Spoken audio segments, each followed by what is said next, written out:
ನೀನು ಸೂರ್ಯನ ಹೆಂಡ್ತಿ ಅಲ್ವಾ? ಹೌದು. ನಿನ್ನ ಬಗ್ಗೆ ಜನರು ಏನೇನೋ ಮಾತಾಡ್ಕೊಳ್ತಿದ್ರು. ಅದೇನು ಮಾತಾಡ್ಕೊಳ್ತಿದ್ರು? ನಿನ್ನ ಗಂಡ ಮನೆಯಲ್ಲಿ ಇಲ್ಲದಿರುವಾಗ ಯಾರ್ಯಾರೋ ಬಂದು ಹೋಗ್ತಿದ್ದಾರಂತೆ. ಅಯ್ಯೋ, ಎಲುಬಿಲ್ಲದ ನಾಲಿಗೆ. ಜನರು ಮಾತಾಡೋದು ಯಾರು ತಲೆ ಕೆಡಿಸ್ಕೊಳ್ತಾರೆ ಹೇಳಿ? ನಾನು ಗೌರವದಿಂದ ಬದುಕ್ತಿರೋ ಹೆಣ್ಣು. ನನಗೂ ನಿನ್ನ ಬಗ್ಗೆ ಕೆಲವು ಅನುಮಾನ ಇದೆ. ನೀವೇನು ಹೇಳ್ತಾಯಿದ್ದೀರಿ? ಆ ಪ್ರಭಾಕರ ಮನೆಗೆ ಬರ್ತಾರೆ, ಅದಕ್ಕಾ? ಅವನೊಬ್ಬನೇ ಅಲ್ಲ. ಹಾಗಾದರೆ ದಿವಾಕರನ ಬಗ್ಗೆ ಹೇಳ್ತಿದ್ದೀರಾ? ಇನ್ನೂ ಇದ್ದಾರೆ.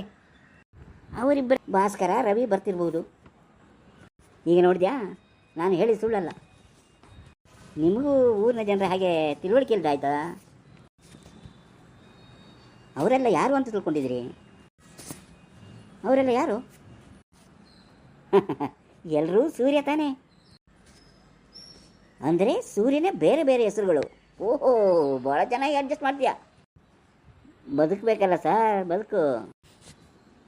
ಅಬ್ಬಬ್ಬಾ, ಎಂಥ ಹೆಂಗಸು.